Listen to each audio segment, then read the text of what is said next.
वर्षा में कुछ भेद नहीं। तुम देखो रखकर एक मटके को उल्टा रख दो।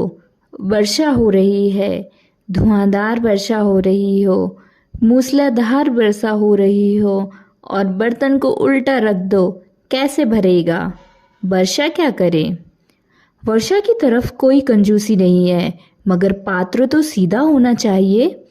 फिर पात्र भी सीधा हो लेकिन फूटा हो तो भरता हुआ मालूम पड़ेगा, लेकिन भर कभी पाएगा नहीं। इधर भरेगा उधर खाली हो जाएगा। फिर यूं समझो कि पात्र सीधा भी हो, छिद्र वाला भी ना हो, लेकिन जमाने भर की गंदगी से भरा हो।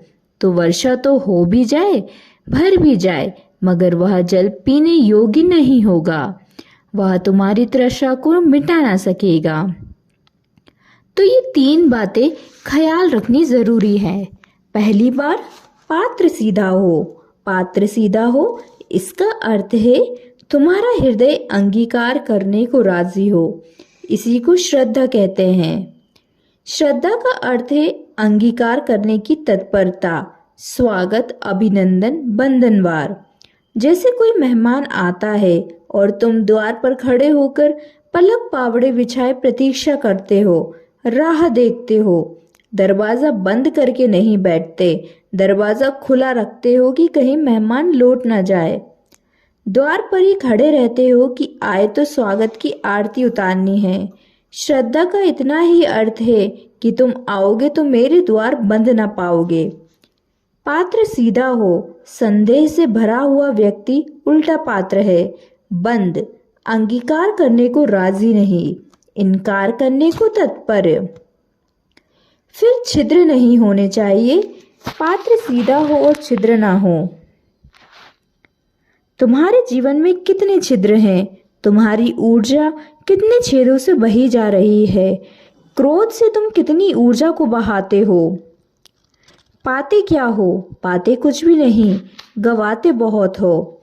कमाते क्या हो? क्रोध करके कभी किसी ने कुछ कमाया है? 1000 तरह की वासनाएं तुम्हारे छिद्र हैं। कोई धन के पीछे दौड़ रहा है, कोई पद के पीछे दौड़ रहा है, सभी मृगमरीक्षाओं के पीछे दौड़ रहे हैं, लेकिन दौड़ने में ऊर्जा समाप्त होती है। दौड़ने में तुम्हारी शक्ति क्षीण होती है, और जिन चीजों के पीछे भाग रहे हो वहां कुछ पाने को नहीं, सिर्फ मौत मिलेगी। हर आदमी अपनी कब्र में गिर जाता है जाकर। कहीं से जाओ, किसी दिशा में भागो, पद चाहो कि यश चाहो कि धन चाहो, एक दिन पहुंच जाओगे कब्र में, और कहीं तो पहुंचने को नहीं है। इसके पहले कि कब्र तुम्हें अपने में समा ले, इन छिद्रों को बंद करो या आपाधापी को छोड़ो। किसने धन को पाकर पाया है? बड़े से बड़े धनी से भी पूछो तो वह निर्धन है। भीतर अभी रो रहा है। बाहर तो अंबार लग गया धन का, लेकिन भीतर भीतर तो सब खाली का खाली है। बाहर का धन भीतर के खालीपन को नहीं भर सकता, और बाहर का धन तो मौत छीन लेगी। तुम खाली हाथ आए और खाली हाथ जाओगे। आए थे तब कम से कम मुट्ठी बंधी थी, जाओगे तब मुट्ठी भी खुल जाएगी। बच्चे आते हैं तो मुट्ठी बंधी होती है, और बूढ़े मरते हैं तो मुट्ठी भी खुल गई होती है और बंद हो जाती है। मुट्ठी कम से कम बंद होती है तो पता लगता है कि कुछ होगा भीतर, हो या ना हो। मुट्ठी बंधी लाख की, समझदार लोग कहते हैं, खुली तो खाक की। बच्चा कम से कम आशाएं तो लेकर आता है, संभावनाएं लेकर आता है, इसलिए मुट्ठी बंद होती हैं। अभी जिंदगी में हीरे बरस सकते हैं, इसलिए मुट्ठी बंद होती है। बूढ़ा तो सब गवा कर जाता है, कुछ बरसा नहीं, कुछ हाथ ना लगा। उसके हाथ खाली होते हैं, उसके हाथ जीवन की कथा कहते हैं, उसके जीवन की व्यथा कहते हैं। छिद्र नहीं होने चाहिए, वासनाएं छिद्र हैं। और फिर छिद्र भी ना हो और भीतर अंदर गंदगी बधी हो। घड़ा घड़ा होना चाहिए। घड़ा पहले से ही भरा हो, कूड़ा करकट से भरा हो, तो फिर जलधार बरसती रहेगी, मगर तुम खाली की खाली रह जाओगे। और तुम्हारे भीतर कितना कूड़ा करकट भरा है। कभी सोचो तो, कभी विचारो तो, कभी एकांत में बैठकर एक खाली कागज लेकर सिर्फ लिखते चले जाओ, जो भी तुम्हारे मन में उठ रहा हो। जो भी किसी को बताना है तो है नहीं, दरवाज़ा बंद कर देना, ताला लगा देना कि कोई झांक ना ले। किसी को बताना नहीं, इसलिए ईमानदारी बरतना, ईमान से लिख डालना और फिर आग लगाकर जला देना ताकि किसी को भी पता न चले। मगर तुम्हें तो कम से कम साफ हो जाएगा। 10 मिनट लिखने बैठोगे और तुम चकित हो जाओगी कौन सा कचरा तुम्हारी खोपड़ी में भरा हुआ है, क्या क्या चल रहा है और कहाँ से चला आ रहा है। संगत असंगत, प्रशंसनिक अप्रशंसनिक, एक कड़ी भजन की आती है, दूसरी कड़ी किसी फिल्मी गीत की आ जाती है।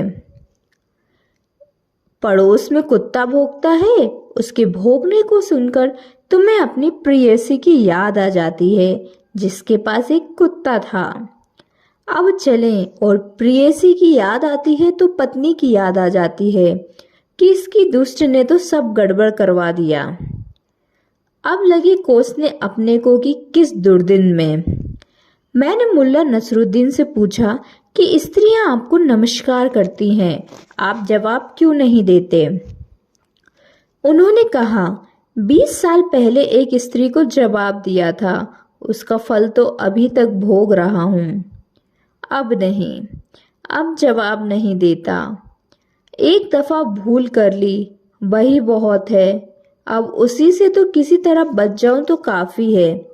दिखती नहीं कोई आशा नहीं, यह मेरी पत्नी मुझे मारकर ही मरेगी। स्त्रियां जीती भी पुरुषों से 5 साल ज़्यादा हैं, उनकी औसत उम्र ज़्यादा है सारी दुनिया में।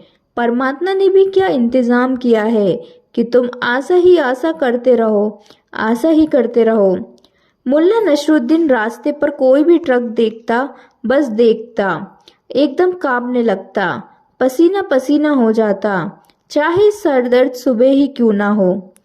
मैंने उससे पूछा कि क्या बात है, कुछ दिन से तुम जब भी कोई बस निकलती है या ट्रक निकलता है एकदम पसीने पसीने हो जाते हो, तुम्हें घबराहट किस बात की होती है। तुम अपने रास्ते चल रहे हो, ट्रक बीच में जा रहा है, अलग, तुमसे इतनी दूर, तुम्हें क्यों घबराहट है। उसने कहा, घबराहट की बात यह है कि मेरी पत्नी एक ट्रक ड्राइवर के साथ भाग गई है, तो मुझे डर लगता है कि कहीं लौट ना आ रही हो। बस ट्रक देखता हूँ, बस फिर मैं होश में नहीं रह जाता। हे प्रभु, कहीं फिर ना आ जाए, आती ही होगी। जरा बैठो 10 मिनट और तुम्हारे मन में क्या क्या आएगा उसे लिखते जाना, और जैसा आए वैसा ही लिखना, सुधारना मत, बनावट न लाना, पाखंड मत करना। नहीं तो बैठकर अच्छे अच्छे सूत्र लिखने लगो, यदा यदा ही धर्मस्य। क्योंकि लोग दूसरों को ही धोखा नहीं देते, अपनों को भी धोखा देते हैं। अल्लाह ईश्वर तेरे नाम, सबको सन्मति दे भगवान। ऐसे कुछ सूत्र मत लिखने लगना, जो सच्चा सच्चा आए वही लिखना, जैसा आए वैसा ही लिखना, भेद ही ना करना। और तब तुम देखोगे कि भीतर कैसा कचरा भरा है, क्या क्या उपद्रव भीतर चल रहा है। इस कचरे से भरे हुए मन में तुम चाहते हो परमात्मा प्रवेश कर जाए, उसका अमृत आ जाए। तुम किस आशा पर बैठे हो। इस सारे कचरे को बाहर फेंक देना जरूरी है। इसको बाहर फेंकने की प्रक्रिया, इसको उलीझने की प्रक्रिया का नाम ही ध्यान है। मगर ध्यान के नाम से लोग और कचरा भरते हैं। कोई नमोकार मंत्र पढ़ रहा है, कोई गायत्री मंत्र पढ़ रहा है ध्यान के नाम से, कोई जय जगदीश हरे घोंटू चला जा रहा है, कोई हनुमान चालीसा ही दोहरा रहा है। इससे कुछ भी ना होगा, कचरा वैसे ही काफ़ी है, उसमें और कचरा बढ़ा रहे हो। धार्मिक कचरा सही, मगर कचरा कचरा है।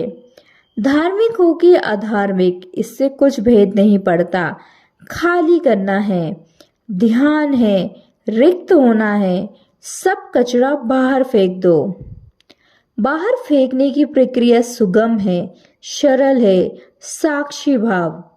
जो भी भीतर कचरा चल रहा है उसको देखते रहो, मात्र देखते रहो, तदात्मन तोड़ लो, मेरा है यह भाव छोड़ दो।